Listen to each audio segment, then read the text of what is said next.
ఒకటి పరశురామావతారం.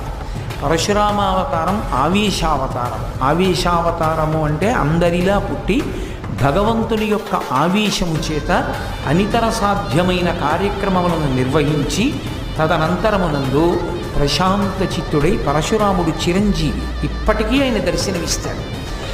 అంటే పరశురాముడి దర్శనం అంత తేలిక విషయం కాదు. ఎందుకంటే పరశురాముడు కానీ పరశురాముణ్ణి చూస్తే దుష్టచిత్తమైనటువంటి వాళ్ళు ఉంటే వెంటనే ప్రాణం విడిచిపెట్టేస్తారు. ఆయన తేజస్సు అటువంటి అపర పరమశివుల్లా ఉంటాడు అని వర్ణిస్తాయి పురాణాలు. జటాజూటం కట్టుకుని తిరుగుతూ ఉంటాడు ఆయన. ఆయన ఇప్పటికీ కూడా ప్రతి నెలలోనూ చతుర్దశి తిథి నాడు మహేంద్ర పర్వతం మీదకు వస్తారు. వచ్చి ధర్మరాజు గారికి కూడా అక్కడే దర్శనమిచ్చారు.